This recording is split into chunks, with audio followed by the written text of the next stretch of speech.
Hello all, welcome to our YouTube channel civil stat Himachal. तो जैसा कि आप सब लोगों के प्रीलिम्स एग्जामिनेशन अब खत्म हो चुके हैं, तो अब समय है अपने नेक्स्ट स्टेज ऑफ एग्जामिनेशन को फेस करने का, that is your mains examination. तो आज का जो हमारा वीडियो रहेगा, तो उसमें हम लोग मेंस आंसर राइटिंग के जो अलग अलग एस्पेक्ट्स हैं उनके बारे में डिस्कस करेंगे। तो मेंस आंसर राइटिंग की जो एबीसी है, वो हर एक चीज आज का जो वीडियो है हमारा उसमें डिस्कस की जाएगी। और होपफुली जब ये सेशन खत्म होगा तो जो भी आपके सवाल रहे होंगे कि कैसे अपने क्वेश्चन को अप्रोच करना है, कैसे लिखना है, कैसे अपने क्वेश्चन या अपने आंसर की क्वालिटी को इंप्रूव करना है, होपफुली इस वीडियो के एंड तक आते आते आपके सारे के सारे जो सवाल हैं उनके आंसर्स आप लोगों को मिल जाएंगे। अब ध्यान रखिए, मेंस एग्जामिनेशन हम बहुत बार क्या है कि प्रीलिम्स के ऊपर इतना फोकस करते हैं कि हम लोग भूल जाते हैं कि हमारा जो पेपर है उसका सबसे इंपॉर्टेंट हिस्सा ही मेंस एग्जामिनेशन है। जैसे अगर मैं बात करूं तो एचएएस के टोटल मार्क्स जो है वो है 1050, जहां से फाइनल मेरिट निकलती है, जहां से लोगों के रैंक्स आते हैं, सिलेक्शन आती है। और उनमें से जो 900 मार्क्स हैं वो आप लोगों के मेंस एग्जामिनेशन के ही हैं, जिनमें 600 मार्क्स जो है वो आप लोगों को जनरल स्टडीज के देखने को मिलते हैं। 200 मार्क्स का आपका ऑप्शनल पेपर रहता है और 100 मार्क्स जो है उनके आपके जो आपका एसए का पेपर है वो कैरी करता है। इसके अलावा हिंदी और इंग्लिश क्वालिफाइंग नेचर के रहते हैं। तो जो प्रीलिम्स एग्जामिनेशन है वो सिर्फ आप लोगों को अगली स्टेज पे ही जाने में हेल्प करता है। होपफुली बेसिक सी जानकारी जो आप सब लोगों के पास होगी, लेकिन उसके बावजूद जो हमारे मेंस एग्जामिनेशन या जो हमारे पेपर का सबसे इंपॉर्टेंट हिस्सा है, दैट इज मेंस एग्जाम, हम उसके ऊपर बहुत ज्यादा फोकस नहीं करते। इसके मल्टीपल रीजंस है, लेकिन अल्टीमेटली जो रियलिटी है वो यही है कि जो मेंस में अच्छा स्कोर करेगा, यानी कि जो मेंस एग्जामिनेशन जो आपकी सेकंड स्टेज है, जो उसमें अच्छा स्कोर करेगा, उसका रैंक आने के चांसेस जो है सबसे ज्यादा रहेंगे। जैसे पिछली बार हम लोगों ने देखा कि एक कैंडिडेट है जिसके 85 मार्क्स ही हैं इंटरव्यू के अंदर, लेकिन उसके बावजूद जो है वो टॉप 5 रैंक्स के अंदर जो हम लोगों ने उसका नाम देखा है। तो इसका सिंपल सा मतलब है कि जीएस में स्पेसिफिकली या मेंस में इन जनरल अगर आप लोग अच्छा स्कोर करोगे तो आपको बाद में जो इंटरव्यू स्टेज की प्रेडिक्टेबिलिटी है वो बहुत ज्यादा डैमेज नहीं कर पाएगी। तो आप लोगों ने हमेशा ध्यान रखना है कि किस तरीके से ये वाली जो स्टेज है, देखिए चाहे आपका पेपर अच्छा हुआ है नहीं हुआ है, प्रीलिम्स एग्जामिनेशन काफी लोगों का अच्छा नहीं हुआ है, लेकिन अगर आप लोग चाहते हो इस एग्जाम को क्लियर करना, अब नेक्स्ट ईयर के लिए अगर आप टारगेट करना चाहते हो, तो ये समय है अपने प्रिपरेशन को एक बार फिर से इकट्ठा करो और नेक्स्ट ईयर के लिए 100% एफर्ट के साथ, 100% फोर्स के साथ प्रिपरेशन करना शुरू करो। तो आज का जो हमारा वीडियो है वो बिगिनर के लिए भी है, ये उसके लिए भी है जिसने मेंस एग्जामिनेशन दिया हुआ है, ये उसके लिए भी है जिसने इंटरव्यू दिया है लेकिन मेंस में जो उसका बहुत अच्छा स्कोर नहीं है। तो हर एक कैटेगरी ऑफ स्टूडेंट के लिए ये स्पेसिफिक वीडियो जो है इंपॉर्टेंट है। तो हम लोग जब भी मेंस की बात करते हैं तो उसमें जो सबसे बड़ा चैलेंज स्टूडेंट्स फेस करते हैं वो है कि हम लोग आंसर राइटिंग करें कैसे, क्योंकि बहुत बार हमें क्वेश्चन नहीं समझ आता। अगर क्वेश्चन समझ आ गए तो लिखना क्या है वो नहीं समझ आता। और सबसे बड़ी प्रॉब्लम है कि हमारा जो मेंस है वहां पे या तो हम लोगों को 4 नंबर का सवाल देखने को मिलता है, या तो 8 नंबर का देखने को मिलता है, या तो 20 नंबर का देखने को मिलता है। हो सकता है इसमें भी चेंजेस हो, लेकिन अभी तक का जो पैटर्न है एचएस मेंस एग्जामिनेशन के अंदर जीएस में, वो हम लोगों को इसी स्पेसिफिक तरह से जो वो देखने को मिलता है। क्लियर? तो यहाँ पे सवाल है कि बहुत बार ऐसा होता है कि 4 नंबर का जो सवाल है वहां पे हमारे पास इतनी ज्यादा इंफॉर्मेशन होती है कि हम उसको 20 मार्क्स में लिख सकते हैं, और काफी बार ऐसा होता है कि 20 मार्क्स का जो सवाल है उसमें हमारे पास इतनी कम इंफॉर्मेशन होती है कि शायद हम उसको 4 में लिख सके। तो उस स्पेसिफिक सिचुएशन में हम लोगों को क्या करना चाहिए, हम उसके बारे में भी डिस्कशन करें। तो सबसे पहले हम लोग आज का जो हमारा वीडियो है इसकी शुरुआत करते हैं। तो आज का जो हमारा वीडियो है वो 3 स्टेप्स के ऊपर जो है वो मौजूद है कि किस तरीके से आप लोग अपने जो मेंस आंसर राइटिंग है उसको डेवलप करोगे। जिसमें जो सबसे पहला स्टेप है, जो शायद सबसे मुश्किल भी है, वो है अंडरस्टैंडिंग ऑफ द क्वेश्चन। सबसे पहला स्टेप क्या है? Understanding of the question. ध्यान रखिए, पहला स्टेप नहीं है तो दूसरा और तीसरा स्टेप किसी काम का नहीं है, आप यहां पे पहुंच ही नहीं पाओगे। क्लियर? बहुत बार हम लोग देखते हैं कि जैसे मान लीजिए मेंस एग्जामिनेशन के अंदर जो है वो क्वेश्चन आ गया इमरजेंसी पावर ऑफ प्रेसिडेंट, तो हम सीधा देख लेते हैं कि इमरजेंसी पावर ऑफ प्रेसिडेंट के ऊपर सवाल है, तो 352, 356, 360 दिमाग में आ जाता है और हम उसी के ऊपर जो अपना आंसर लिखना शुरू कर देते हैं। ये नहीं सोचते हैं कि उसमें पूछा क्या गया है। हो सकता है इमरजेंसी पावर्स के रिक्वायरमेंट के बारे में पूछा गया हो सकता है इमरजेंसी पावर्स के इंपैक्ट के बारे में पूछा गया हो सकता है इमरजेंसी पावर का जो नेगेटिव साइड है उसके बारे में पूछा गया हो सकता है इमरजेंसी पावर को कैसे बेटर तरीके से यूज किया जाए उसके बारे में पूछा गया हो। लेकिन जब हम लोग क्वेश्चन को अंडरस्टैंड ही नहीं कर पाते हैं तो जो लिखने का तरीका है या जो हमने लिखना है वो वैसे ही बेफजूल हो जाता है, क्योंकि बिना समझे अगर आंसर करोगे तो आपको मार्क्स नहीं मिलेगी। अगेन मैं फिर से बार बार कहता हूं इस चीज को और मैं फिर से कहूंगा कि ये हमारे या आपके कॉलेज का इम्तिहान नहीं है जहां पे आप कुछ भी लिखो और आपको या शीट्स वगैरह भर दो और आपको जो है वो नंबर मिलने की संभावनाएं हो जाएंगी। ऑप्शन वगैरह में थोड़ा सा ऐसा चलता भी है, लेकिन जीएस में स्ट्रिक्टली आप लोगों को, क्योंकि आपकी जो आंसर शीट होती है उसमें स्पेसिफिक जगह दी होती है, क्लियर, कि यहाँ पे आपने 4 नंबर का सवाल लिखना है, ठीक है, या इस इतनी जगह में जो आपने 8 नंबर का लिखना है, 3-4 पेजेस में जो आप लोगों ने 20 मार्क्स के सवाल लिखने हैं, क्लियर। तो आप लोगों को स्पेसिफिकली टू द पॉइंट जो पूछा गया है आपने वही आंसर करना है। तो यही कारण है जो पहला स्टेज है that is understanding of the question, this is the most important part of mains answer writing. अगर ये नहीं है तो फिर भूल जाइए कि आगे वाली चीजों के ऊपर जो आप कोई भी काम करें। पहला स्टेप हम लोग जिसके बारे में सबसे ज्यादा डिटेल में हम लोग डिस्कस करेंगे कि क्वेश्चन को कैसे अंडरस्टैंड करना है, क्वेश्चन में जो डायरेक्टिव्स दिए होते हैं, जैसे कभी एग्जामिन लिखा है, कभी एनालाइज लिखा है, कभी क्रिटिकली एनालाइज लिखा है, कभी डिस्कस लिखा है, कभी कमेंट लिखा है, कभी क्रिटिकली कमेंट लिखा है, डिस्क्राइब लिखा है। तो इस तरह के जब डायरेक्शंस या डायरेक्टिव्स या कीवर्ड्स हम लोगों को देखने को मिलते हैं तो वो कैसे हमारे आंसर को लिखने के तरीके को बिल्कुल चेंज कर देते हैं, या जो हमने क्वेश्चन पूछा गया उसके अंडरस्टैंडिंग के ऊपर इंपैक्ट डालते हैं, वो सबसे पहले हम लोग डिस्कस करेंगे। तो पहला स्टेप होपफुली आप लोगों को समझ आ गया। जो दूसरा हमारा स्टेप है, जो सेकंड स्टेप हमारा रहेगा वो रहेगा structure, structure of your answer, कि जो आपका आंसर है उसको आपने कैसे स्ट्रक्चर, कैसे आपने उसको लिखना है, 4 नंबर में कैसे लिखना है, 8 में कैसे लिखना है, 20 में कैसे लिखना है, क्लियर, कि किस तरीके से इंट्रोडक्शन होगी, क्या बॉडी होगी, कंक्लूजन होगा, बॉडी में किन चीजों का ध्यान रखना है, इंट्रोडक्शन कैसे लिखनी है, और कंक्लूजन करते हुए क्या क्या इंपॉर्टेंट जो पॉइंट्स है वो आप अपने अपने अपने दिमाग के अंदर रखने हैं, उनके बारे में हम लोग सेकंड स्टेप में डिस्कस करेंगे। और जो तीसरा स्टेप है, तीसरा स्टेप ध्यान रखिए, अगेन फर्स्ट सेकंड स्टेप चलोगे तभी यहां पे पहुंच पाओगे, सीधा जंप यहां पे मारने की ना कोशिश करना, ना आप कभी पहुंच पाओगे, क्लियर। वो है value addition and time management, value addition and time management, clear. देखिए पहला स्टेप उन लोगों के लिए जो आंसर राइटिंग के लिए नए हैं, दूसरा स्टेप उन लोगों के लिए जिनको क्वेश्चन तो समझ आ जाता है लेकिन लिखने में थोड़ी प्रॉब्लम आती है, तीसरा स्टेप उन लोगों के लिए जो क्वेश्चन भी लिख लेते हैं या उस क्वेश्चन को समझ भी लेते हैं, उसका आंसर भी अच्छा लिखते हैं, लेकिन उसके बावजूद उनके जो डिफरेंस है, जो सिलेक्टेड लोग हैं या जो लोग सिलेक्ट नहीं हो पाए उनके बीच में जो डिफरेंस है वो काफी है, 25-25, 30-30 नंबर का डिफरेंस जो जीएस के हर पेपर में देखने को मिल रहा है। तो उसके कुछ ना कुछ रीजन है, उसके कुछ ना कुछ कारण, क्लियर। देखिए वैल्यू एडिशन क्या करता है आप लोगों का, जैसे फॉर एग्जांपल अगर मान लीजिए मैं पॉलिटी का कोई भी आंसर लिख रहा हूं, पॉलिटी के आंसर में लिखते हुए मेरे आंसर में जैसे 2 लोगों ने आंसर लिखा, एक ने अपने आंसर में आर्टिकल्स की रेफरेंस दी, केसेस की रेफरेंस दी, कमिटीज की रेफरेंस दी, रिपोर्ट्स की रेफरेंस दी, दूसरे ने जनरल आंसर लिखा। ऑब्वियस बात है जिसने ज्यादा फैक्ट्स, ज्यादा डायरेक्शंस, ज्यादा रेफरेंसेस जो है वो दी होंगी, उसको चांसेस रहते हैं कि आधा एक नंबर जो है उसको दूसरे कैंडिडेट से ज्यादा रहेगा। अब आप मान लीजिए कि टोटल 28 क्वेश्चंस हैं, उनमें से 50% ऑफ द क्वेश्चंस यानी कि 14 सवाल भी ऐसे हैं, 14 क्वेश्चंस भी ऐसे हैं जिसमें किसी ने दूसरे कैंडिडेट से आधा नंबर भी एक्स्ट्रा ले लिया। तो आप ऐसा मान लो कि उसका 7 नंबर जो है, क्योंकि उसको उसके पास टैक्ट है, उसने थोड़ा सा एक्स्ट्रा एफर्ट किया हुआ है अपने जो आंसर है उसकी क्वालिटी को बेटर करने के लिए, तो हर एक जीएस पेपर में वो 7 नंबर एक्स्ट्रा लेगा, और तीनों के तीनों जो जनरल स्टडीज के पेपर हैं उनमें 21 नंबर का फर्क जो उसका पड़ जाएगा। सिर्फ आधे आधे नंबर का गैप डाल रहा हूं मैं, ये गैप हुआ 1, 1.5, 2 नंबर का भी पड़ जाता है अगर हम लोग अपने आंसर को प्रॉपरली एनरिच नहीं करते। तो तीसरी स्टेज जो है इसमें हमने किन किन चीजों का ध्यान रखना है, ये हमारा जो वैल्यू एडिशन है इसके ऊपर भी हम लोग जो है काम करेंगे, क्लियर। अब ध्यान रखिए जो सेकंड और थर्ड स्टेप है ये ग्रेजुअल इंप्रूवमेंट है, इसमें हमें थोड़ा सा समय लगेगा चीजों को, क्योंकि लिखेंगे है ना, हमें देखना पड़ेगा कि हमारा स्ट्रक्चर जो वो कैसा बन रहा है, हमारे ग्रामर में प्रॉब्लम तो नहीं आ रही है, हमने पैराग्राफ में लिखना है, हमने पॉइंट फॉर्मेट में लिखना है, फिर हम अपना ओन है ना, अपना एक जो है वो इंडिविजुअल आंसर राइटिंग जो टैक्ट है या टेक्निक है उसको डेवलप करेंगे, और उसके बाद वैल्यू एडिशन करेंगे, और ये साइकिल चलती रहेगी। तो ये तो थोड़ा सा लॉन्ग टर्म प्रोसेस है, इसके लिए भी हम लोग आपकी हेल्प करेंगे, आप टेंशन मत लीजिए।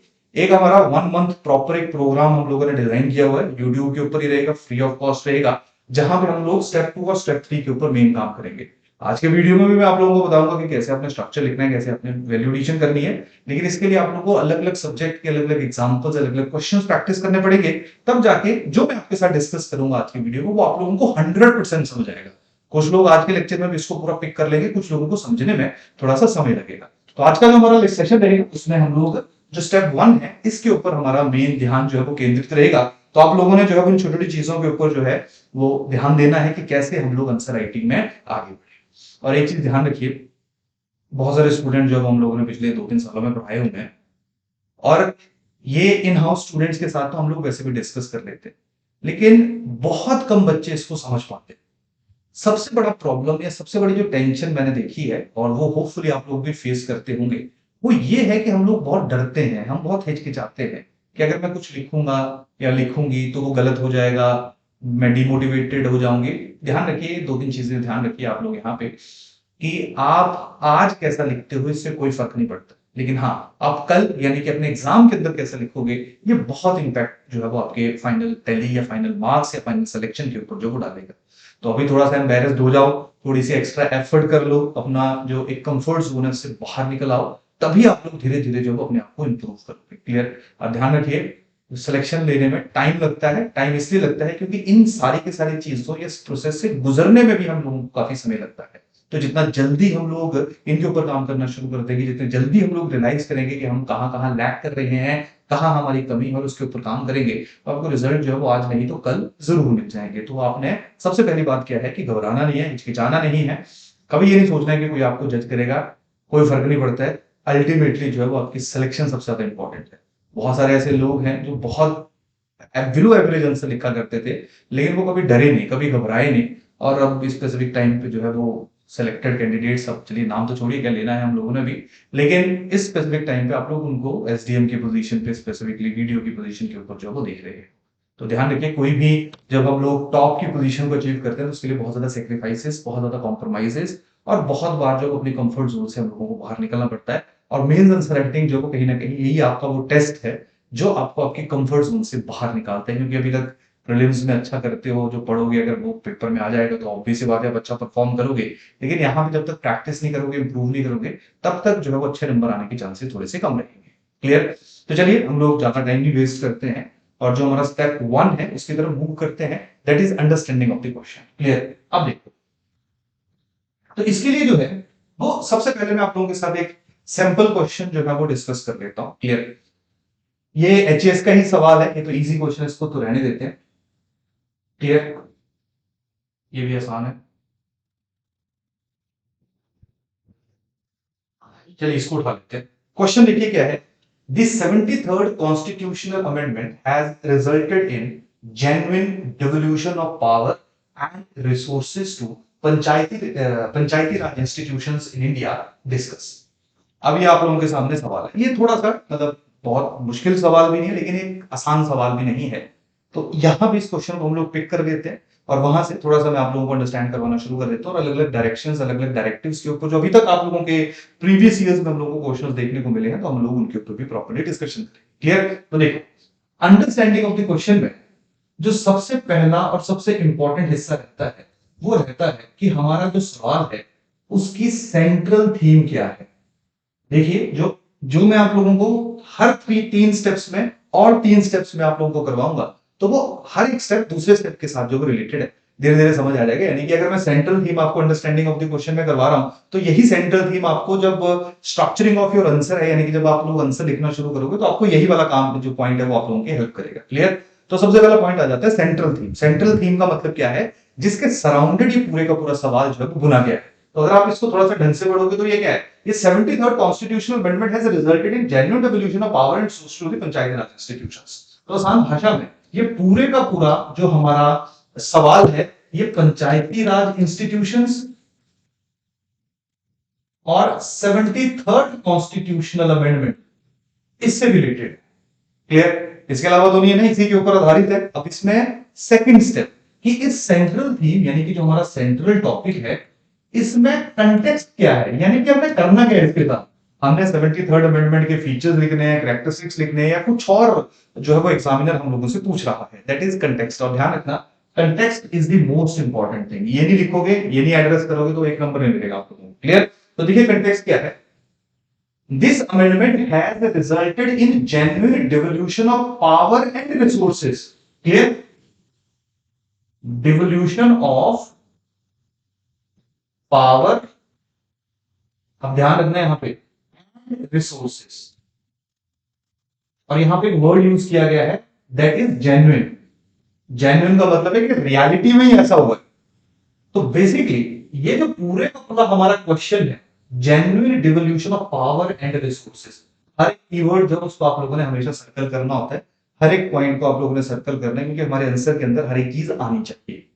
तो मेन इस क्वेश्चन को अगर हम लोग अंडरस्टैंड करेंगे, तो यहां पे हम लोगों से जो पूछा गया है वो ये पूछा गया है कि जो 73rd कॉन्स्टिट्यूशनल अमेंडमेंट है, उसने रियलिटी में सच में ही पावर और resources, resources mainly financial resources, और पावर का मतलब है कि जो पावर कहीं ना कहीं स्टेट लेजिस्लेचर के पास हुआ करती थी, पॉलिटिकल पावर की स्पेसिफिकली अगर हम लोग बात करेंगे, तो वो पावर जो वो किसके पास दी हुई है, जो हमारे पंचायती राज इंस्टीट्यूशंस है उनके लिए, उनके पास जो वो ट्रांसफर की हुई है। क्लियर? तो हमारा जो पूरे का पूरा आंसर है वो इसी थीम में रहना चाहिए। हमारा आंसर जो वो कहीं भी लेफ्ट राइट नहीं होना चाहिए कि हम लोग जो ये लिखना शुरू कर देंगे first Panchayati Raj institution was established in that this and that in Lahore में बना, मैं ना किस कमेटी के रिकमेंडेशन के बाद बना, जो कि हम लोग बहुत बार देखते हैं कि लोग जो है अपने आंसर में ये चीजें लिखना शुरू कर देते हैं। हमारा आंसर जो है वो स्ट्रिक्टली किस में कन्फाइन होना चाहिए, जो पावर और रिसोर्सेज की डिवोल्यूशन है, और यहां पे वर्ड यूज किया गया है क्या, जेन्युइन, यानी कि रियलिटी में प्रॉपरली जो है वो सच में हम लोग देखते हैं कि पावर और रिसोर्सेज को डिवॉल्व किया गया। तो ये तो क्वेश्चन का कंटेक्स्ट था। कंटेक्स्ट से भी इंपॉर्टेंट जो थर्ड पॉइंट है हमारा, जो मेनली आप लोगों ने समझना है, क्योंकि उसके ऊपर थोड़ा सा हम लोग और डिस्कस करेंगे, जिसको हम लोग कहते हैं डायरेक्टिव। डायरेक्टिव का मतलब क्या होता है कि हम लोगों को एग्जामिनर के द्वारा एक डायरेक्शन दी जाती है कि ये एक स्टेटमेंट है, इस कंटेक्स्ट में क्वेश्चन हमने पूछा है, आप इसको इस डायरेक्शन से अंडरस्टैंड करो और हम लोगों को आंसर करो। जैसे कि इस स्पेसिफिक क्वेश्चन के अंदर जो डायरेक्शन है वो क्या है हमारी, इस स्पेसिफिक क्वेश्चन के अंदर जो डायरेक्शन है वो हमारी डायरेक्शन है डिस्कस। क्लियर? यहां पे डायरेक्शन क्या है हमारी, डिस्कस। क्लियर? तो डिस्कस डायरेक्शन की अगर हम लोग बात करेंगे, तो अब हमें पता होना चाहिए कि जी जब डायरेक्टिव डिस्कस आ जाए तो हम लोगों ने करना क्या है, ये बड़ा प्रॉब्लम। क्योंकि नॉर्मली क्या होगा, जब भी लोग इस आंसर को लिखेंगे तो वो सीधा लिख देंगे कि what are the powers and what are the resources which are shared through 73rd constitutional amendment, clear, with the Panchayati Raj institution. सीधा आंसर रहेगा, तो उसमें कोई नंबर आप लोगों को नहीं मिलेगा। तो सबसे पहले हम लोग जो है वो डायरेक्टिव का मतलब समझते हैं, फिर हम लोग कंटेक्स्ट को थीम के साथ रिलेट करेंगे, उसके साथ एसोसिएट करेंगे। तो ध्यान रखिए, जब भी डायरेक्टिव डिस्कस हो, तो डिस्कस का मतलब है कि जो ये स्टेटमेंट दी गई है कि 73rd अमेंडमेंट ने genuinely devolution of power and resources किया है, किसको, पंचायती राज इंस्टीट्यूशंस को। तो डिस्कस करते हुए हमने इस स्पेसिफिक स्टेटमेंट के, या इस स्पेसिफिक जो कंटेक्स्ट है, स्टेटमेंट है, इसके दोनों के दोनों जो पहलू हैं, दोनों के दोनों जो पॉइंट्स हैं, उनको पिक करना है। यानी कि मैं इस स्टेटमेंट से एग्री भी करता हूं और मैं इस स्टेटमेंट से डिसएग्री भी करता हूं। क्लियर? मैं एग्री कैसे करता हूं, मैं एग्री ऐसे करता हूं कि 73rd अमेंडमेंट के बाद हम लोगों ने देखा कि रियलिटी में अलग अलग जगहों के ऊपर पंचायती राज इंस्टीट्यूशंस के एस्टेब्लिशमेंट होनी शुरू हो गई, जहां पे डायरेक्टली लोग अपने रिप्रेजेंटेटिव चूज करते थे, जो उनको विलेज लेवल के ऊपर, इंटरमीडिएट लेवल के ऊपर एंड डिस्ट्रिक्ट लेवल के ऊपर रिप्रेजेंट करते थे, और उनके लिए जो वो पॉलिसीज बनाते थे। तो जो पावर है वो डायरेक्टली किसके पास चलेगी, थ्रू 73rd अमेंडमेंट लोगों के हाथों में चलेगी। तो मैं जेन्युइनली इस चीज से एग्री करूंगा। बट मैं डिसएग्री इसलिए करूंगा यहां पे कि अभी भी जो टैक्सेशन की पावर है, जो 73rd कॉन्स्टिट्यूशनल अमेंडमेंट में लिखा हुआ, देखिए 73rd अमेंडमेंट में दो तरह के प्रोविजंस हैं, एक मैंडेटरी प्रोविजन है और एक वॉलंटरी प्रोविजंस है। मैंडेटरी प्रोविजंस का मतलब क्या है कि ऐसे प्रोविजन 73rd अमेंडमेंट के अंदर जो हर एक स्टेट को फॉलो करने ही करने, क्योंकि पंचायती राज इंस्टीट्यूशन जो है वो हमारी स्टेट लिस्ट का हिस्सा रहते हैं। क्लियर? जैसे फॉर एग्जांपल जो आपके जितने भी रिप्रेजेंटेटिव होंगे वो सारे के सारे डायरेक्टली इलेक्टेड होंगे, जो चेयरमैन होगा विलेज लेवल के ऊपर वो डायरेक्टली इनडायरेक्टली इलेक्टेड होगा, इंटरमीडिएट लेवल डिस्ट्रिक्ट लेवल के ऊपर जो आपका चेयरमैन होगा वो मेनली आपका इनडायरेक्टली इलेक्टेड रहेगा।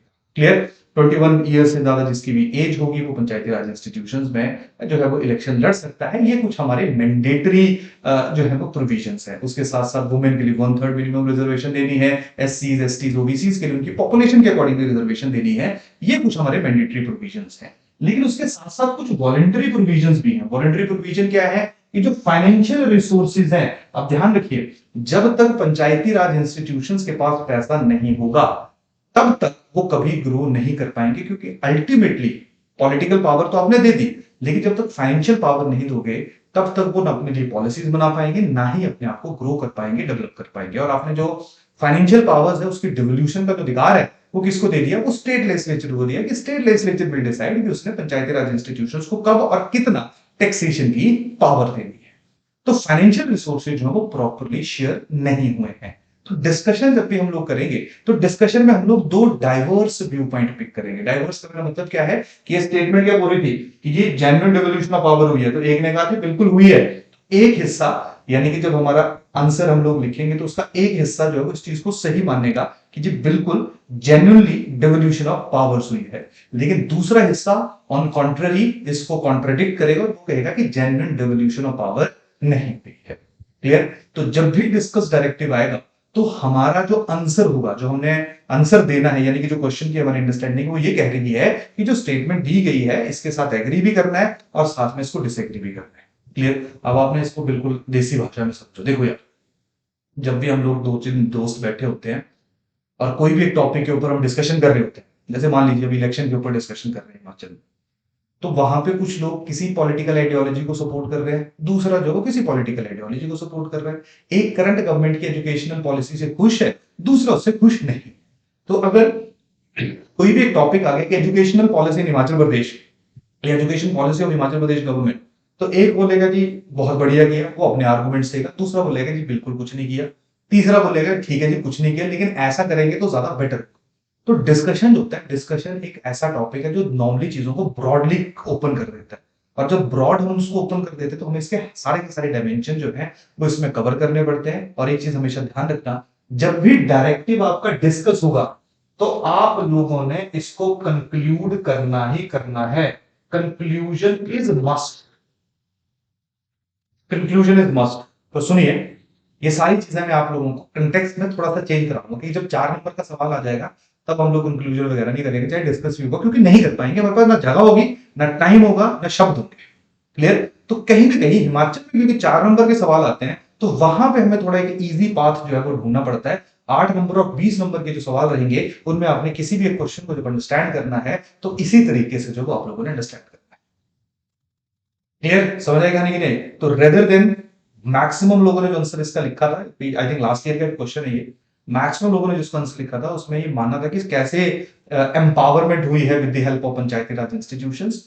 क्लियर? लेकिन यहाँ पे हमसे पूछा गया है कि कैसे डिवोल्यूशन हुई है और कैसे डिवोल्यूशन नहीं हुई है, तो ये सारे के सारे हिस्से जो है वो हम लोगों के आंसर के अंदर हमें यहाँ पे कवर करने पड़ेंगे। अब मैं इसी क्वेश्चन में अलग अलग डायरेक्टिव्स के साथ प्ले कर देता हूं ताकि आप लोगों को यहीं से समझ आ जाए कि जैसे डायरेक्टिव चेंज होगा तो हमारा आंसर जो है वो कैसे चेंज हो जाए। क्लियर? समझ आए कहानी की नहीं आई? क्लियर? देखो, सेंट्रल थीम, कंटेक्स्ट, और तीसरी चीज हमारी आ जाएगी डायरेक्टिव। और एक चीज हमेशा अपने ध्यान रखनी है, वो होते हैं हमारे क्वेश्चन के अंदर मौजूद कीवर्ड्स। कीवर्ड्स का मेरा मतलब क्या है? Resulted in genuine devolution of power, of resources, या पावर एंड रिसोर्सेज। तो ये जो शब्द है ये हमारे आंसर के अंदर भी आने चाहिए।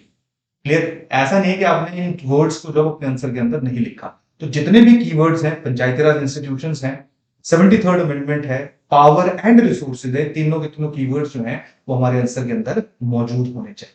क्लियर? तो समझ आ रही कहानी की नहीं आ रही? क्लियर? तो ये बेसिक छोटी छोटी सी चीजें हैं, इनका आप लोगों ने ध्यान रखना है और अपने आंसर को जो थोड़ा सा बेटर बनाना है। तो आंसर की, क्वेश्चन की अंडरस्टैंडिंग की मैं बात कर रहा हूँ।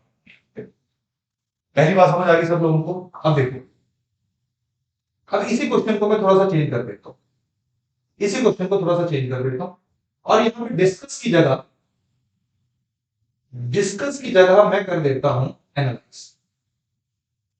देखिए, मैक्सिमम लोग जब एनालिसिस और डिस्कशन को पिक करते हैं तो उसको वो सेम ही मानते हैं। सेम मान सकते हो, लेकिन एनालिसिस जो है वो थोड़ी डिफरेंट तरीके से पिक की जाती है। एनालिसिस का मतलब क्या रहता है? अब इसी सवाल को हम लोग एनालाइज करें।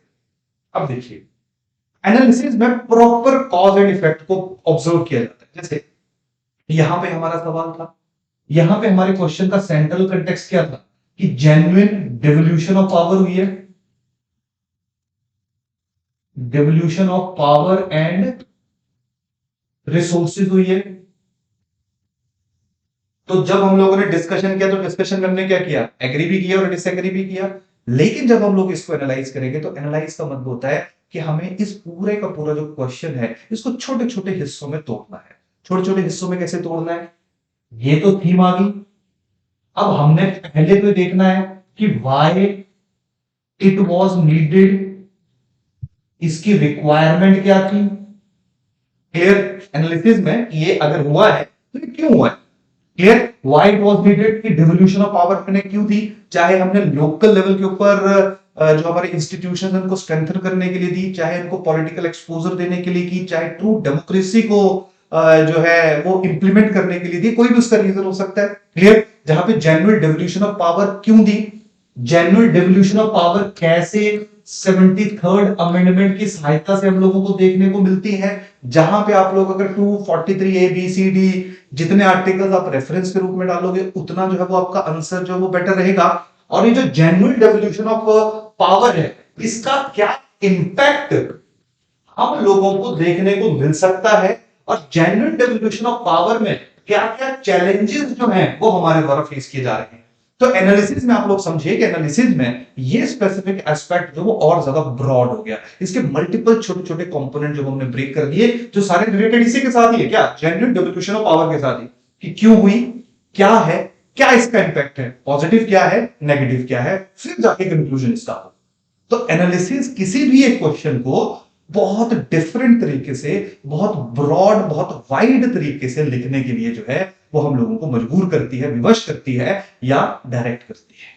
तो जो लोग डिस्कस और एनालिसिस को सेम ही करते हैं तो होपफुली उनको थोड़ा सा इसके बारे में आइडिया लगाओ। ये करना थोड़ा सा मुश्किल होता है क्योंकि किसी भी टॉपिक के बारे में इतना ज्यादा जानकारी होना जो मुश्किल है। लेकिन देखिए ये सिंपल कंसेप्ट है, पंचायती राज इंस्टीट्यूशन का है। तो जब भी हम पंचायती राज इंस्टीट्यूशन पढ़ते हैं तो पहले कंसेप्ट ही पढ़ा जाता है कि भाई जरूरत क्यों पड़ी, फिर क्या हुआ और इसकी इंप्लीमेंटेशन में क्या चैलेंजेस आए। तो जो नॉर्मल आपने पढ़ा होता है वही आपका आंसर आएगा। बस ये है कि आप लोगों को थोड़ा सा यहाँ पे आइडिया होना चाहिए कि आपने इस क्वेश्चन को कैसे अप्रोच करना है। समझ आएगा नहीं, मुश्किल तो नहीं लग रहा है, क्लियर। तो this is analysis, this is analysis, clear. अच्छा, अब मैं डिस्कस और यहाँ पे डिस्कस को काट देता हूं और मान लेता हूं कि मान लेते हैं कि ये स्टेटमेंट जो किसी के द्वारा दी गई है, आपने दी है, मैंने दी स्टेटमेंट, और इसको मैं कॉमा में डाल देता हूं, ठीक है। और यहां पे डिस्कस की जगह लिख देता हूं कमेंट। डिस्कस की जगह मैं क्या लिख देता हूं, यहां पे कमेंट लिख देता हूं। अब देखो कमेंट का मतलब क्या होता है। कमेंट का मतलब है कि किसी ने किसी और ने एक स्टेटमेंट दी या एग्जामिनर ने एक स्टेटमेंट दी कि जी हमें लगता है इसके कारण जेन्युइन डेवोल्यूशन ऑफ पावर हो गया। आप इस पे कमेंट करो। जब मैं कमेंट करूंगा, जब मैं टिप्पणी करूंगा, तो मैं इस स्टेटमेंट से एग्री भी हो सकता हूं या मैं इस स्टेटमेंट से डिसएग्री भी हो सकता हूं कि जी नहीं ये स्टेटमेंट बिल्कुल बकवास है, कि नहीं जी ये स्टेटमेंट बिल्कुल सही है। अगर मैं इसको सही मानूं तो मेरे को इसके फेवर में आर्गुमेंट्स देने पड़ेंगे कि मैं क्यों मान रहा हूं कि ऐसा हुआ, और अगर मैं इसको गलत मानूं तो मेरे को इसके फेवर में आर्गुमेंट देने पड़ेंगे कि मैं ऐसा क्यों मानूं। तो कमेंट में आपकी मर्जी है, आप या तो इस स्टेटमेंट से एग्री कर जाओ या आप इससे डिसएग्री कर जाओ। और थोड़ा सेफ चलना है तो आप इस स्टेटमेंट से एग्री और डिसएग्री दोनों कर सकते हो। एग्री और डिसएग्री आप इससे दोनों कर सकते हो, क्लियर। तो एक सेफ आंसर माना जाता है। तो कमेंट आपको थोड़ा ऑप्शन देता है कि आप इस स्टेटमेंट में दोनों चीजें भी डाल सकते हो या आप एक भी लिखोगे तभी आपका आंसर जो गलत नहीं माना जाएगा। बस ये इंपॉर्टेंट है कि जब आप इस स्टेटमेंट से एग्री करोगे तो आपके जो आर्गुमेंट्स हैं वो कितने स्ट्रांग है उस स्टेटमेंट से जो है वो एग्री करने के लिए। समझ आएगा नहीं। तो कमेंट देखिए, अगर मेन डिस्कस एनालिसिस समझ आ गया तो इन चीजों को समझने में ज्यादा प्रॉब्लम नहीं आएगी आप लोगों को, क्लियर। ये आपका आ गया कमेंट। अब मान यहां पे कमेंट की जगह कमेंट के साथ क्रिटिकली कमेंट आ जाता है। देखिए बहुत बार ऐसा होता है, वैसे तो रियलिटी में जब कोई क्वेश्चन बनता है तो हर जगह क्रिटिकली कमेंट ये वाली चीजें लगती नहीं है। यहाँ पे मैं इसलिए लगा रहा हूं ताकि आप एक ही क्वेश्चन से हर एक चीज को समझ लो और आपको बाद में प्रॉब्लम ना। इस वीडियो को जो 2-3 बार देख लेना, क्लियर। ये इसी जगह पे क्रिटिकली कमेंट आता है तो क्रिटिकली कमेंट आपको ये इंश्योर करेगा कि आपने दोनों की दोनों स्टेटमेंट को पिक करनी है, जैसे आपने डिस्कस में किया था। आपने दोनों की दोनों स्टेटमेंट को पिक करनी है और उसके साथ साथ आपने अपनी एक जजमेंट देनी है। आपको जजमेंट देना बड़ा जरूरी है। क्रिटिकली जब भी शब्द आएगा, क्रिटिकली एनालाइज आएगा, क्रिटिकली डिस्कस आएगा, क्रिटिकली कमेंट आएगा। बहुत सारे लोग जो क्रिटिकली शब्द लिखते हैं तो क्रिटिसाइज करके आ जाते हैं। जब लिखते हैं कि क्रिटिकल नोट लिखो तो लोग उसको क्रिटिसाइज करके आ जाते हैं। क्रिटिकली का मतलब होता है गंभीरता से कमेंट करो। गंभीरता का मतलब है कि अब आपको थोड़ा ब्रॉडली सोचना पड़ेगा। तो अगर क्रिटिकली शब्द किसी के साथ भी लग जाए, एनालिसिस के साथ लग जाए, डिस्कस के साथ लग जाए या कमेंट के साथ लग जाए, तो क्रिटिकली जो है वो चाहता है कि आप दोनों फेजेस, दोनों जो डायमेंशन उनको कवर करो। डिस्कस और एनालिसिस में तो हम कर ही रहे थे, तो वहां पे इतना टेंशन नहीं था। लेकिन अगर कमेंट के साथ क्रिटिकली कमेंट आ जाएगा, तो आपको एग्री और डिसएग्री दोनों के दोनों जो एस्पेक्ट है वो अपने आंसर के अंदर लेके आने हैं, और एंड में आपको फेयर जजमेंट देनी है, क्योंकि आप दोनों पॉइंट्स को लेके आए हो। आपके अकॉर्डिंग ये दो चीजें हैं, फिर आपने बताना कि दोनों में से ज्यादा बेटर कौन सा है, ज्यादा सही कौन सा है। तो क्रिटिकली जब शब्द आ गया, तो कंक्लूजन या एंड जो है उसमें आपको एक फेयर जजमेंट देनी पड़ेगी, एक बैलेंस्ड जजमेंट देनी पड़ेगी, क्योंकि आपने दो डाइवर्स व्यू पॉइंट जो है उनको अपने आंसर के अंदर लिखा होगा। समझ आई कहानी की नहीं? क्लियर ना? कमेंट समझ आया सब लोगों को? क्लियर? इसके अलावा, इसके अलावा जो बाकी डायरेक्टिव्स होते हैं, एक और है जो हमारे पेपर में बड़ा ही ज्यादा पूछा जाता है, वो है डिस्क्राइब। डिस्क्राइब, अब देखो, डिस्क्राइब जो है, मैं जैसे फॉर एग्जांपल आपको बोलूं कि describe the features of Indian constitution. Describe का मतलब क्या रहता है कि जब कोई भी चीज है उसका ओरिजिन कैसे हुआ, उसका नेचर कैसा है। जैसे इंडियन कॉन्स्टिट्यूशन का मान लीजिए describe the basic philosophy of Indian constitution, तो जो भी फिलोसफी है, सोशलिज्म के बारे में मैं लिख रहा हूं मान लीजिए, या मान लीजिए डेमोक्रेसी के बारे में लिख रहा हूं, तो उसका ओरिजिन यानी कि उसका कंसेप्ट क्या है, इंडियन कॉन्स्टिट्यूशन में उसका जो नेचर है वो कैसा है, कि कैसे हम लोगों ने डेमोक्रेसी में किस किस एस्पेक्ट को, सोशल पॉलिटिकल इकोनॉमिक डेमोक्रेसी जो है उसको इंक्लूड करने की जो है वो कोशिश की है, जस्टिस को इंक्लूड करने की कोशिश की है, या सोशलिज्म किस तरीके से, सोशलिज्म का कंसेप्ट क्या है, और हम लोगों ने सोशलिज्म जो है उसको किस तरह से हमारे यहाँ पे इंप्लीमेंट किया हुआ है। और साथ में जो रिफ्लेक्शन है, यानी कि सोशलिज्म है, तो कॉन्स्टिट्यूशन के कौन कौन से आर्टिकल में हम लोगों को देखने को मिल रहा है, आर्टिकल 38 में देखने को मिल रहा है, 40 में देखने को मिल रहा है, किस किस आर्टिकल में जो है वो आप लोग सोशलिज्म के 39 में देखने को मिल रहा है, कौन कौन से आर्टिकल में आप लोग सोशलिज्म को जो है वो पिक कर रहे हो। तो डिस्क्राइब जब भी शब्द आएगा, तो डिस्क्राइब का मतलब क्या रहेगा, जहां पे कोई भी एक इंपॉर्टेंट एस्पेक्ट है, जैसे अभी मैं डिस्क्राइब का एक क्वेश्चन भी आया हुआ था हमारे प्रीवियस ईयर क्वेश्चन में, तो उसके साथ मैं आप लोगों को उठा के पिक करवा के बता देता हूं कि आप लोगों ने जो उस क्वेश्चन को किस तरीके से एक्सप्लेन करना था। क्लियर? कहानी यहां पे समझ आ रही नहीं आ रही? डन? एक्सप्लेन करना था, यहां पे मैंने एक शब्द यूज किया, तो यहां पे एक चीज और समझिए कि यहां पे आप लोगों से एक्सप्लेन करना भी पूछा जा सकता है। तो एक्सप्लेन या इलूसिडेट करने को पूछा जाए, तो इसका सिंपल सा मतलब है कि जो स्टेटमेंट दी गई है, आप इसी को ही ओपन कर दो, कि इसी स्टेटमेंट को खोल के बता दो कि स्टेटमेंट कैसे सही है। वहां पे ज्यादा आप लोग को टेंशन लेने की जरूरत नहीं है, इसी को ही आपने ओपन करना है। 243 ए बी सी डी अलग अलग जो आर्टिकल्स, उनको एक्सप्लेन करना है कि किस तरीके से devolution of power and taxes जो है, डेवोल्यूशन ऑफ रिसोर्सेज जो है, वो हमारी 73rd अमेंडमेंट के द्वारा पंचायती राज इंस्टीट्यूशंस को दी गई हैं। और जब आप इसको एक्सप्लेन करोगे, तो उसके साथ साथ अगर कुछ सक्सेस स्टोरीज जो है, अगर कुछ सक्सेस स्टोरीज अगर आपको याद है, तो अपन सक्सेस स्टोरीज को भी अपने जो स्टेटमेंट दी गई है उसको सही बताने के लिए वहां पे इंक्लूड कर सकते हो। चाहे आपके वहां का कोई प्रधान है, चाहे फिर वो है ना राजस्थान की प्रधान है, या मध्य प्रदेश की प्रधान है, कहीं की भी है, जो भी आपके पास केस स्टडीज है, जो भी आपके पास एग्जाम्पल्स हैं, आप उन एग्जाम्पल्स के जरिए भी अपने आंसर को जो है और ज्यादा बेटर कर सकते हो, अगर आपसे एक्सप्लेन या इलूसिडेट पूछा जाए। तो उसी स्टेटमेंट को आपने एक्सप्लेन करना है, सिंप्लीफाई करना है कि कैसे वो स्टेटमेंट जो वो सही है। क्लियर? इसके साथ साथ एक और डायरेक्टिव जो वो हमारा बचा हुआ है, दैट इज, अगर मान लो यहां पे आता है एग्जामिन, अगर मान लीजिए यहां पे एग्जामिन आता है, एग्जामिन, अब देखो एग्जामिन और एनालिसिस में डिफरेंस क्या है। एनालिसिस में हम बहुत ही ज्यादा डीप चले जाते हैं, हमारी जो डेप्थनेस ऑफ आंसर वो बहुत ज्यादा गहरी होती है, कि हम वहां पे उसका ओरिजिन, उसका कंसेप्ट, उसका इंपैक्ट, हर चीज को जो एक्सेस कर एक्सप्रेस जो है वो हर एक चीज को जो है वो बता रहे होते हैं, हर एक चीज को जो है अपने आंसर के अंदर लेके आ रहे होते हैं। जो एग्जामिन है उसमें भी हम डीप में जाएंगे, लेकिन हम इतना डीप में नहीं जाएंगे कि हम कंसेप्ट के ओरिजिन के ऊपर ही चले जाएं। हम उस कंसेप्ट को पिक करेंगे कि जी कैसे जेन्युइन डेवोल्यूशन ऑफ पावर हुई है, कैसे जेन्युइन डेवोल्यूशन ऑफ पावर हुई है, और फिर हम उसको बताएंगे कि जो जेन्युइन डेवोल्यूशन ऑफ पावर है ये हुई भी है या नहीं हुई है। तो यानी कि जो स्टेटमेंट दी गई है उसको हम थोड़ा सा कंसाइज करके, काइंड ऑफ जैसे हमने डिस्कशन में एक करंट कंटेक्स्ट में अपनी डिस्कशन को रखा हुआ था, सिर्फ थीम के बेसिस के ऊपर ही हमारा हमने अपना आंसर लिखा था। तो एग्जामिन भी काइंड ऑफ डिस्कस की तरह ही आप लोगों को देखने को मिलेगा। बस ये है कि डिस्कस में दोनों पॉइंट को लेके आना जरूरी है, एग्जामिन में वो कंपल्शन नहीं है। एग्जामिन में आप इसी स्टेटमेंट को सही मान के डिटेल में हर एक पॉइंट को डिटेल में बता सकते हो। जैसे for example devolution of power क्या होगी कि प्रॉपर पार्टिसिपेशन, या जैसे प्रॉपर डेवोल्यूशन ऑफ पावर क्या होगी, ग्राम सभा। तो ग्राम सभा जो वो काइंड ऑफ लेजिस्लेचर की तरह काम करती है, जिसकी रिस्पॉन्सिबिलिटी है जो एग्जीक्यूटिव है, जो तुम्हारे चेयरमैन या प्रधान वगैरह है, उनके अकाउंटेबिलिटी को रेगुलरली को इंश्योर करती है। और जब भी ग्राम सभा की मीटिंग होती है तो एग्जीक्यूटिव से वैसे सवाल पूछे जाते हैं जैसे लेजिस्लेचर में हम लोगों को, या पार्लियामेंट या लेजिस्लेचर के अंदर हम लोगों को एग्जीक्यूटिव से क्वेश्चन देखने को मिलते हैं। तो कहीं ना कहीं जब आप एक पॉइंट को पिक करोगे तो एग्जामिन में हर एक पॉइंट जो है उसको आपने डिटेल में जाके एग्जामिन करना है कि कैसे वो कंसेप्ट जो है वो सक्सेसफुली अपने फंक्शंस को परफॉर्म कर रहा है जिसके लिए उसको बनाया गया था।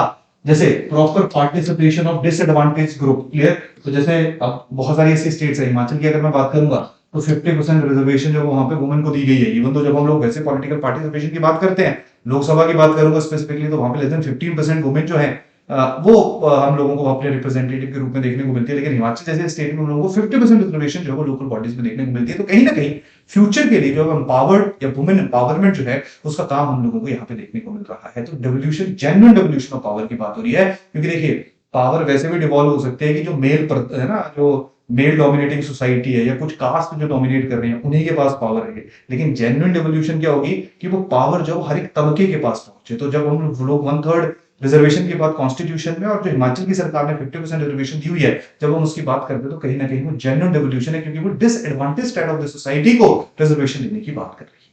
क्लियर। तो एग्जामिन में हर एक पॉइंट पिक करके उसको डिटेल में जाना है। एनालिसिस में बैकवर्ड फॉरवर्ड लिंकेजेस जो है वो अलग अलग कंपोनेंट के साथ हमको एस्टेब्लिश करनी है। तो एग्जामिन, डिस्कस, एनालिसिस, ये 3 ऐसे डायरेक्टिव हैं जहां पे थोड़ा कंफ्यूजन होता है, क्योंकि तीनों सेम लगते हैं। होपफुली आप लोगों को इन तीनों के बीच का जो डिफरेंस है वो समझ आ गया। वो आया समझ की नहीं आया, ठीक है। इसके साथ साथ कभी कभी क्या होते हैं, कभी कभी ऐसे आता है इनुमरेट। तो इनुमरेट द फंक्शंस ऑफ ग्राम सभा। तो इनुमरेट द फंक्शन ऑफ ग्राम सभा, ग्राम सभा का पहला फंक्शन, ग्राम सभा का दूसरा, कोई एक्सप्लेन, कोई कुछ एनालिसिस करने की जरूरत नहीं है। सीधा आप लोगों ने एक एक लाइन में जो है वो हर एक जो फंक्शन है उसके बारे में लिख दिया, दैट इज इनुमरेट। क्लियर, समझ आई कहानी कि नहीं? ठीक है। तो इस तरीके से जो अलग अलग हमारे डायरेक्टिव्स हैं उनको हम लोग अप्रोच करते हैं। तो एक बार जल्दी से देख लेते हैं। होपफुली अब आप थोड़ा सा जो आंसर है उसको देखने का जो नजरिया है वो आप लोगों का चेंज होगा। Describe, analyse, examine, discuss, comment, इनुमरेट, assess या इवैल्यूएट। असेस के इवैल्यूएट का मतलब होता है कि जो स्टेटमेंट दी गई है वो किस हद तक ट्रू है और किस हद तक फॉल्स है, तो उसकी असेसमेंट करनी होती है हमने। कि स्टेटमेंट जो है वो बिल्कुल सही है तो 100% ट्रू है, तो उसको सही मानो और बताओ कि सही क्यों है। 80% सही है, 20% ट्रू कुछ गलत है, यानी कि कुछ प्रॉब्लम्स है, तो उन चैलेंजेस को लिखो। तो असेसमेंट और इवैल्यूएशन भी इसी तरीके से। क्लियर।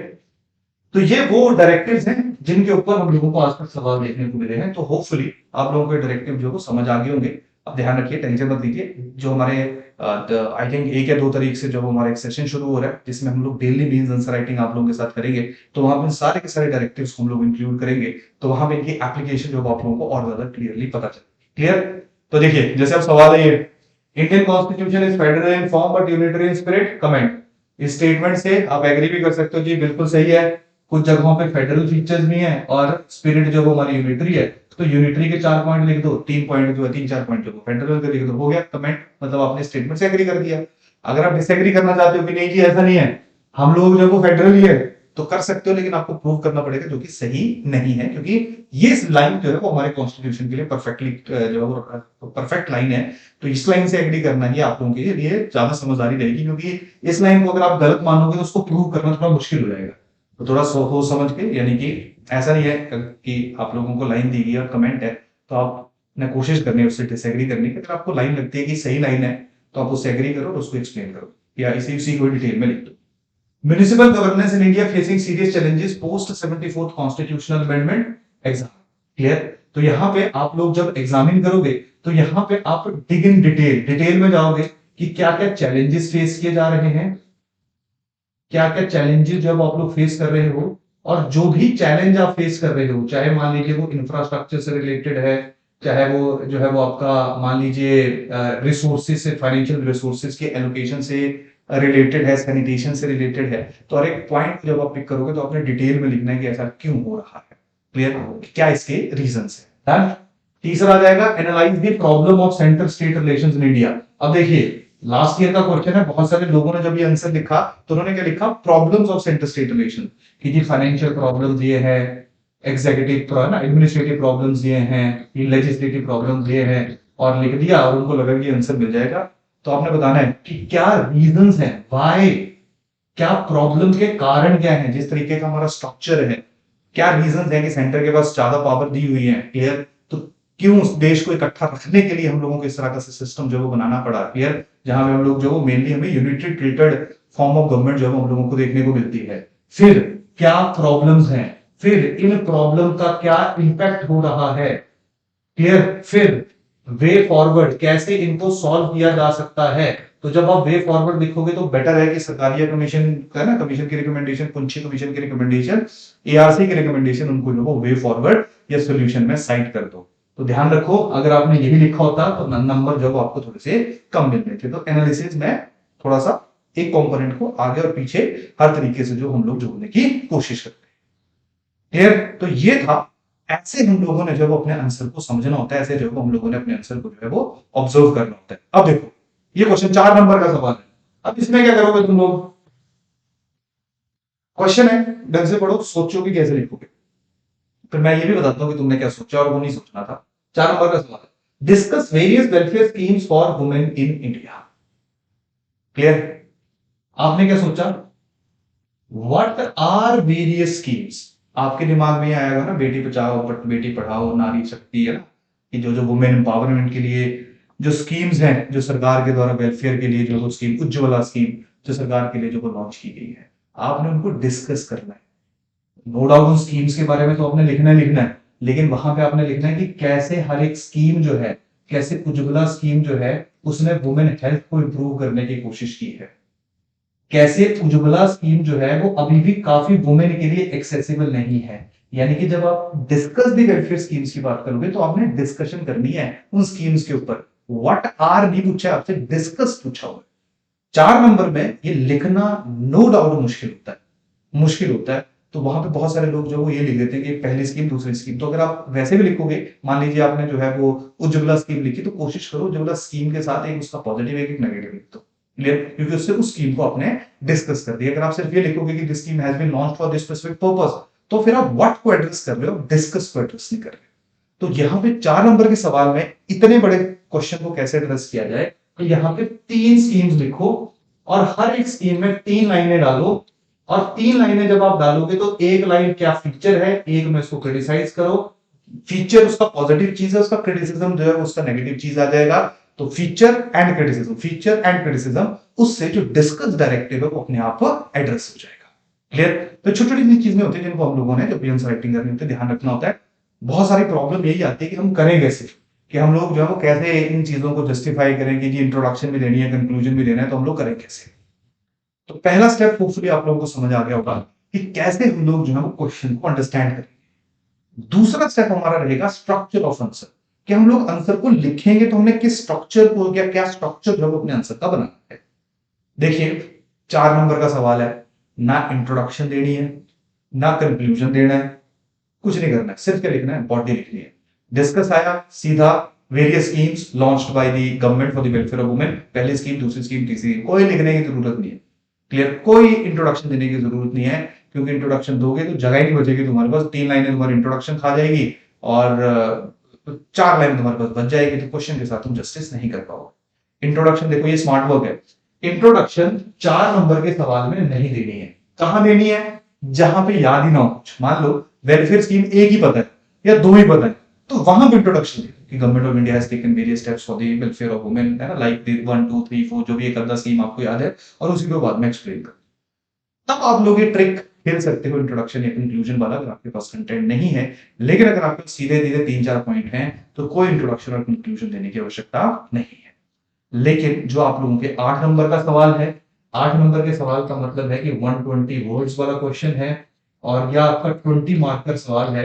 20 मार्कर का मतलब क्या है कि आपका 400 वर्ड्स वाले अगर सवाल है जो है वो आपके क्वेश्चंस हैं, तो वहां पे आपने इंट्रोडक्शन भी देनी है, बॉडी भी लिखनी है और कंक्लूजन भी देना है। इंट्रोडक्शन कैसे लिखोगे? इंट्रोडक्शन वैसे तो 15% पे चले जाओ, 15 से 20% तक जाना अगर कंटेंट कम हो। कंटेंट जो है ठीक ठाक इन्फॉर्मेशन अच्छी है, आपके पास कंटेंट वगैरह है, तो 15% of total word limit. Clear? जैसे मान लो कि अगर तुम्हारा जो है वो 400 है, 400 शब्दों का है, तो 60 शब्द जो है, 60 वर्ड जो है वो तुम्हारे क्या हो सकते हैं, इंट्रोडक्शन में जा सकते हैं। क्लियर? अगर मान लीजिए इन्फॉर्मेशन कम है तो 60 से 70-80 कर दो, लेकिन इसको 15% से जो ज्यादा मत। सिमिलरली जो कंक्लूजन है वो भी तुम्हारा 15% रहना चाहिए। बस एक चीज ध्यान रखनी है, बताता हूं मैं आपको कि कंक्लूजन कब हम बड़ा कर सकते हैं, वो भी मैं आपको दोनों को 2 मिनट में समझाता हूं कि कब हम कंक्लूजन को 15 से 20%, ये समझ आ रहा है ना 15% क्या है? कि जो टोटल वर्ड लिमिट है, कि अगर मान लो 120 शब्द पूछे गए हैं, तो 120 का कितना हो गया तुम्हारा? 15, 17-18 वर्ड हो गए, अप्रोक्सीमेटली 20 वर्ड से ज्यादा जो आपने नहीं लिखना है। और जो हमारी शीट दी होती है उसमें नॉर्मली एवरेज जो है वो हम लोग 5 शब्द लिख लेते हैं, 5 से 6 शब्द लिख लेते हैं। इज, एम, आर, एन, इनको शब्द मत काउंट करना, ये वर्ड्स नहीं होते, ठीक है? इनको नहीं गिनते हम लोग। आपने नॉर्मल जो पूरा शब्द एक इंडिपेंडेंट वर्ड है उसको काउंट करना, तो हम 5 से 6 शब्द जो है एक लाइन में लिख देते हैं। तो इसका मतलब है कि 1 2 3 4 से 5 लाइन जो है हमारी इंट्रोडक्शन में जाएगी। क्लियर? अब देखो इंट्रोडक्शन कैसे लिखेंगे हम लोग। इंट्रोडक्शन लिखने के अलग अलग तरीके हैं। इंट्रोडक्शन याद करो, मैंने तुम्हें बताया था क्वेश्चन की अंडरस्टैंडिंग में क्या सेंट्रल थीम बताई थी। तो या तो तुम सेंट्रल थीम से ही अपने सवाल की शुरुआत, क्या क्वेश्चन था वो जो आपका 73rd कॉन्स्टिट्यूशनल अमेंडमेंट वाला था। अब देखो अलग अलग तरह के इंट्रोडक्शन बताएंगे। कई लोग लिखेंगे इस सेंट्रल थीम यानी कि जो 73rd या जो हमारी पंचायती राज इंस्टीट्यूशंस है उनका कंसेप्ट से शुरू करते हैं। कंसेप्ट का मतलब क्या होता है कि पंचायती राज इंस्टीट्यूशन जब उनकी शुरुआत क्यों की गई है, ताकि ग्रास रूट लेवल के ऊपर लोगों को एम्पावर्ड किया जाए, पॉलिसी मेकिंग के लिए अवेयर किया जाए और देश की जो डेमोक्रेसी है उसको और ज्यादा इंप्रूव किया जाए। वैसे अच्छी इंट्रोडक्शन मानी जा सकती है। दूसरी रहती है कंसेप्ट प्लस इंफॉर्मेशन। क्योंकि अब आप लोग क्योंकि पॉलिटिक आंसर लिख रहे हो, तो आपका जो आंसर है उसमें आपका जो पॉलिटिकल नॉलेज है या कॉन्स्टिट्यूशन का नॉलेज है वो भी रिफ्लेक्ट होना चाहिए। कंसेप्ट तो लिखा ही लिखा कि क्या इसका ऑब्जेक्टिव था, और उसके साथ साथ कौन सा कॉन्स्टिट्यूशन में पार्ट ऐड हुआ, कौन से अमेंडमेंट के थ्रू ऐड हुआ, कौन कौन से इंपॉर्टेंट आर्टिकल्स हैं। ठीक है, 243 ए आ गया, ग्राम सभा के लिए बी आ गया, सी आ गया। क्लियर?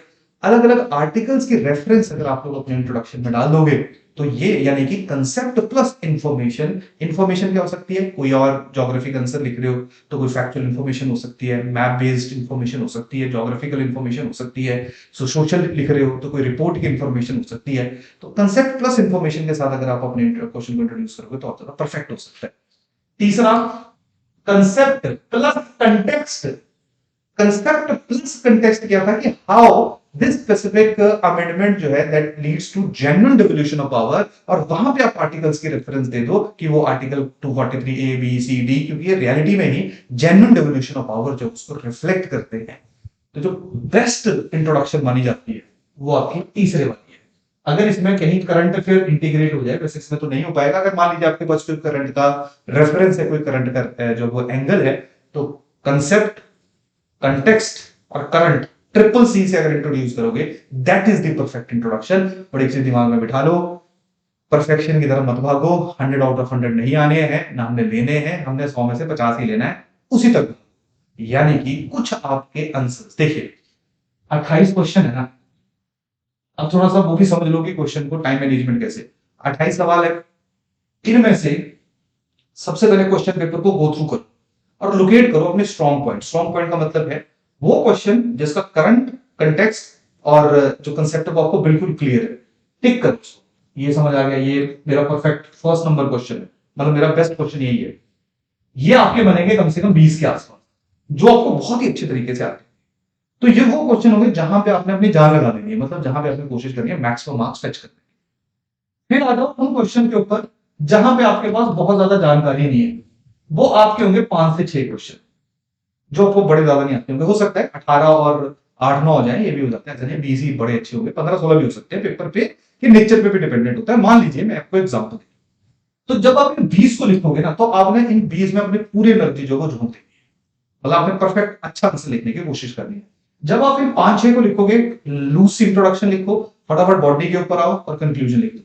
यानी कि क्योंकि आपके पास बहुत ज्यादा जानकारी उनके पास आपके पास नहीं है, तो बहुत यहां वहां से लेफ्ट राइट करके ओवर थिंक करने की जरूरत नहीं है। क्योंकि अगर आप इन 5-6 के ऊपर ओवर थिंक करोगे ना, तो कहीं ना कहीं 20 क्वेश्चन जो इनमें से आप 2-3 क्वेश्चन सेक्रीफाइस कर दोगे, जिनमें आपको अच्छे नंबर जो मिल सकते थे। क्लियर।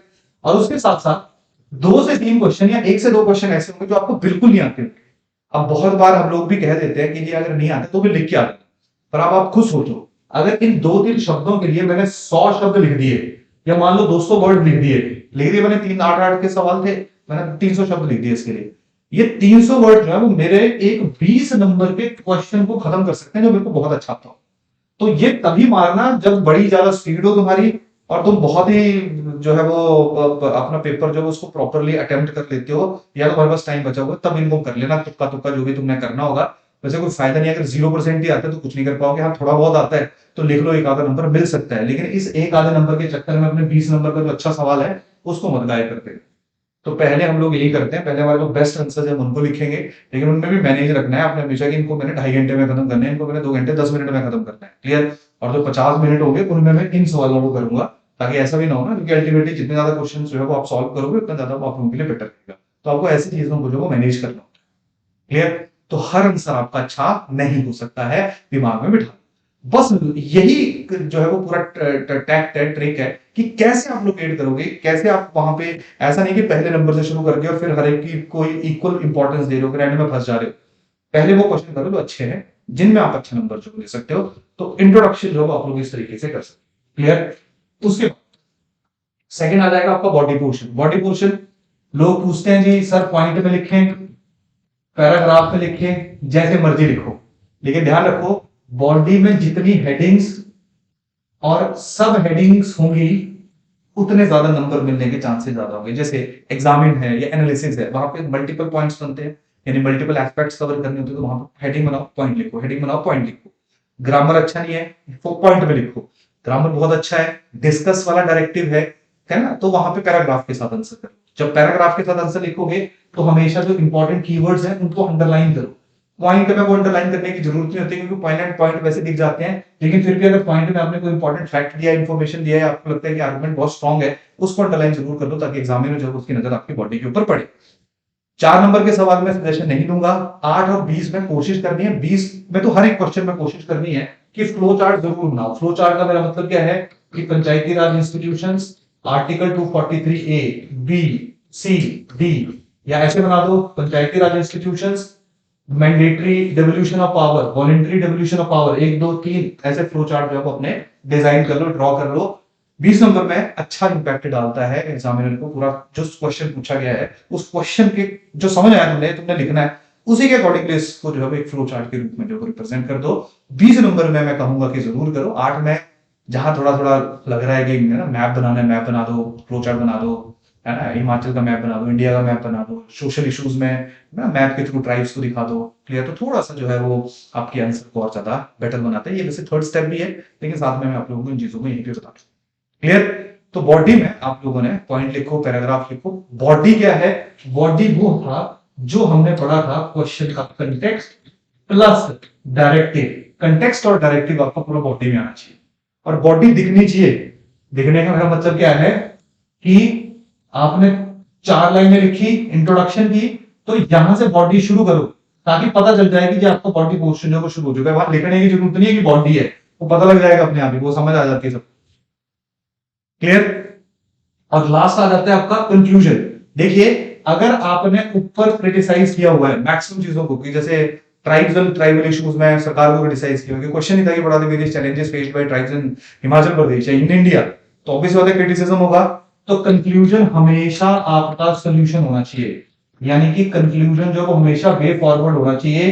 कि वे फॉरवर्ड का मतलब है कि कैसे आप इन परेशानियों, इन प्रॉब्लम को जो है वो सॉल्व कर सकते हो।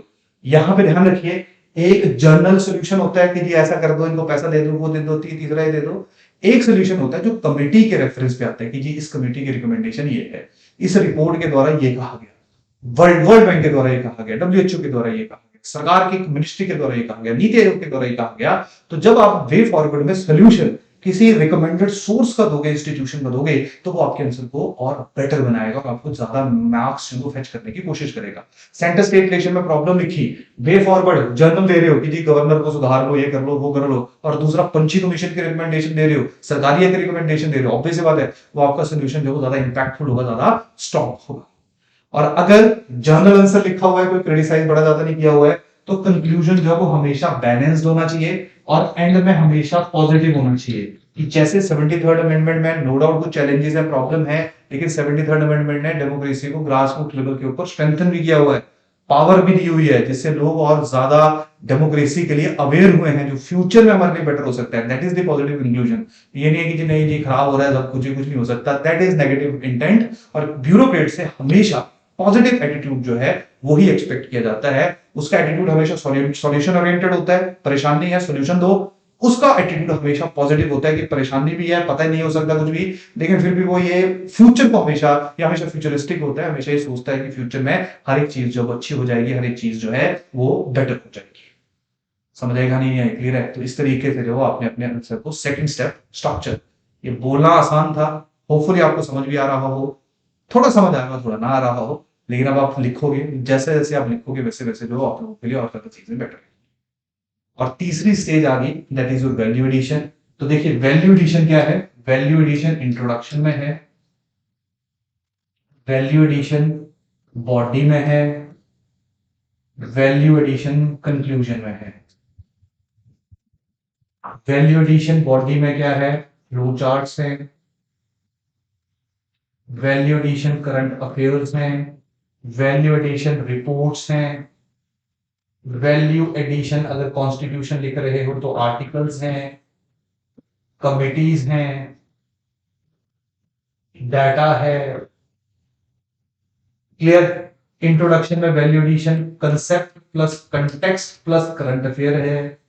कंक्लूजन वे फॉरवर्ड, अगेन आपकी कमिटीज हैं, पॉजिटिव टोन है, सक्सेस स्टोरीज हैं, वो बॉडीज में भी आ सकती हैं।